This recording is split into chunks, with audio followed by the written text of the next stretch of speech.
Joe Biden's economic policies are really undoing 4 years of great economic growth. They're kind of making a mess here. Stephen Moore is he formerly advised President Trump, and he's also the author of Trumponomics and Who's the Fairest of Them All? The Truth About Taxes, Income, and Wealth in America.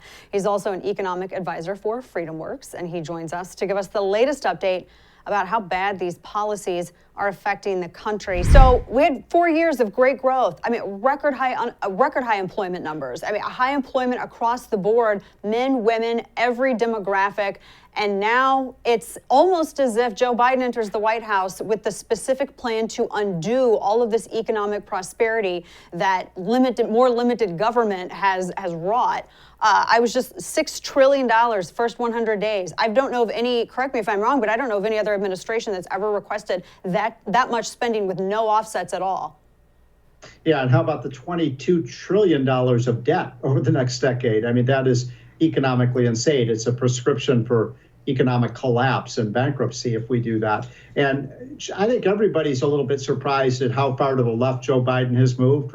When he ran for president, he said he would be a moderate lunch bucket Joe. But my gosh, on every issue, whether it's regulation, energy policy, trade policy, taxes, spending, and debt, he has been by far the most liberal president we've ever had in this country. Government spending would go to its highest level in the history of the United States in terms of a percentage of our GDP, even higher than it was under World War II when we were fighting the Germans and the Japanese. And this is an agenda that needs to be stopped, and Republicans need to be totally united in saying no to this agenda, that it is the wrong direction to go. We have an economy, by the way, that's getting a lot better, Dana, right now, but it's getting better because of Donald Trump and because of Operation Warp Speed and the amazing vaccine that is starting to open up small businesses and getting workers back on the job. All we need Joe Biden to do is get out of the way. Yeah, and getting workers back on the job, Stephen, that's key because that supplemental payment continues to keep flowing. I know a number of states are limiting it, but this amazed me. So Friday, and you wrote about this, you have a piece about this. He was asked about the link between the slow employment numbers in April really underperformed what expectations were, and the expanded unemployment benefits. And he says, no, nothing measurable. That was his direct quote that he told reporters. That's not what we're hearing from the people who are getting this supplemental income and are staying home, Stephen. Your thoughts on this? Yeah, it made Joe Biden look completely out of touch with what's happening in real America. You're seeing from coast to coast, from Maine to California, every store, nearly every store, every restaurant, every construction site, every factory, we need workers. I saw a sign the other day that said, we'll pay free gym membership, free health care, free this, free that, $250 bonuses in some places to take a McDonald's job. That's how hungry people are for workers. So we have this strange situation where Joe Biden has made it so he's basically reversed all the welfare reforms. And now you have a system where people can literally make a couple with two kids can make $100,000 in government benefits for not working. We have 8.1 million job openings today, and people aren't filling them. And that problem, by the way, we have 25 Republican governors who canceled those benefits, saying, no, we don't want that money. It's keeping people out of the workforce. And of course, no Democratic governor has done that. And Dana, those are the states that have really high unemployment rates.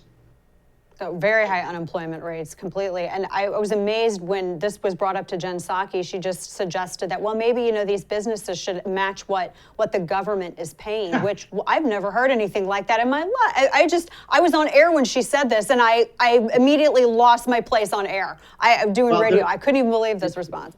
There's a level of arrogance in that statement, and also arrogance and ignorance. Arrogance that, all the businesses have to do is raise their wages. That comes from people in this White House. So what I loved about Donald Trump was that he was a businessman. He knew how businesses work. He knew how to, make ends meet. He knew how to make a payroll. None of these people in the White House have any business experience. So when they say, these businesses just have to raise their wages, they've never run a business. A restaurant runs on a very thin margin. If they could pay workers, more money, they would be doing it. But you're going to run these businesses out of business, and then there's going to be no jobs. So I find that to be really an insulting statement by people who don't know what they're talking about. Yeah, this coupled with the proposed spending that he would like to see from what is it, the infrastructure. There's like a number of different similarly named plans. But one of the things that really got me too, Stephen, with this was the capital gains tax and going after, for the lack of a better way to put it, that seed money that is really, that's the soul of startup. That's how startup businesses, which I think SBA said were something like this, where 60% of our new jobs were coming from. I mean, and every which way that they can to try to undermine business growth and employment opportunities, that seems to be the goal. I think the good thing is that maybe some or not all of this is going to go through. There was some good news from that Senate parliamentarian who said that they're not going to be able to push a lot of this through under reconciliation. But Stephen, is that going to be enough, do you think? Because you mentioned Republicans might cave, or at least some. I mean, kind of intimated that some of them might cave. Is that going to be enough, though, to stall this? Look, I think Republicans right now are totally united against everything Joe Biden is doing. I mean, I'm an economist. He's probably done 100 executive orders and regulations and pieces of legislation. And Dana, I can't think of one. I can't think of one single thing that this president has done that's actually been good for economic growth. We didn't need the $1.9 trillion spending bill when we already had $1 trillion from the previous bill. Yeah. We don't need. By the way, don't call this an infrastructure bill. I have to correct you on that one, Dana. I'm glad you did, because it's mostly pork. Right? Yeah, it's infrastructure redefined.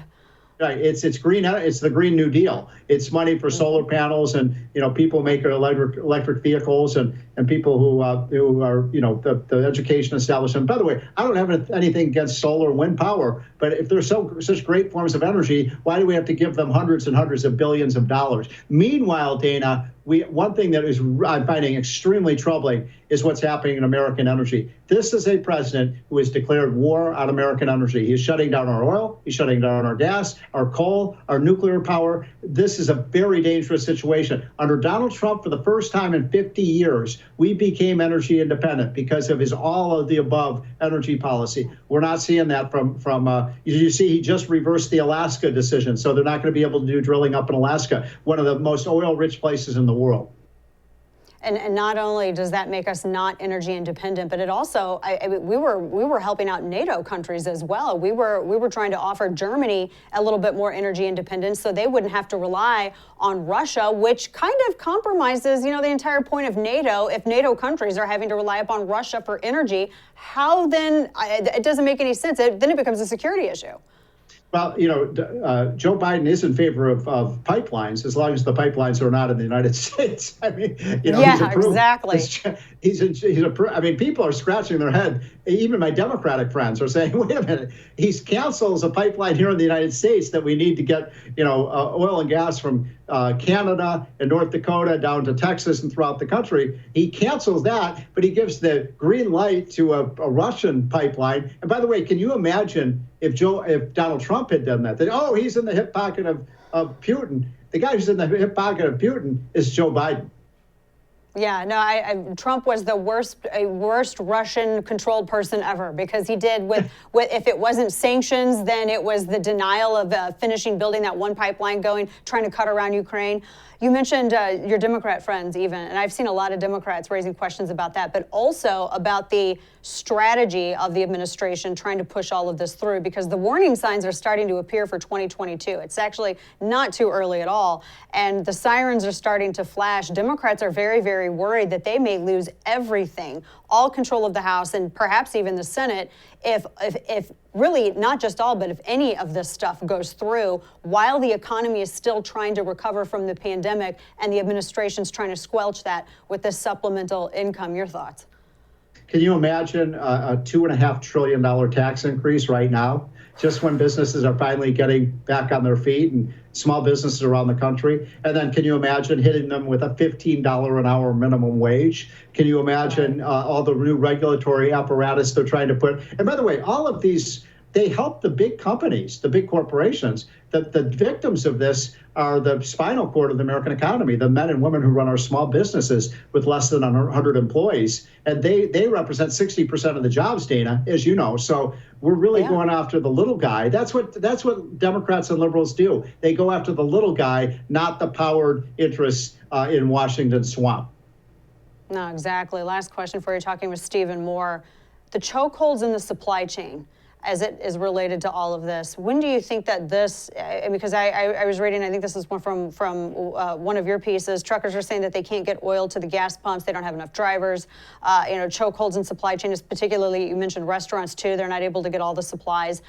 And so now it is affecting that supply chain. So at what point, this is going to be tied to making sure that people are going to be able to go back to work. But when does this get resolved? How does this get resolved? It just almost seems like they're committing political seppuku here going into 2022. It's the craziest thing I've ever seen. But the supply chains are worrisome. Look what has happened to the price of oil.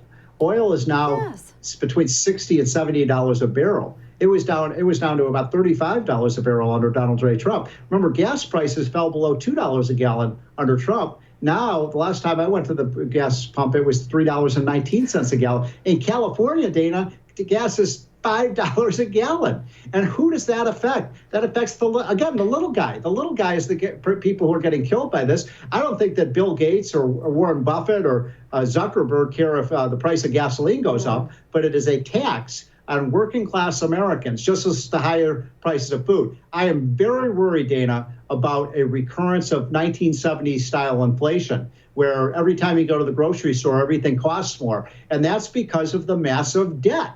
We're borrowing so much money now under Biden. It's cheapening the dollar. It's meaning people's real take-home pay is declining because they have to pay more every time they go to the grocery store. I think I paid $9 for a fill-up more than I used to pay under Donald Trump. $9 for one fill-up. And it's indebting us further to China.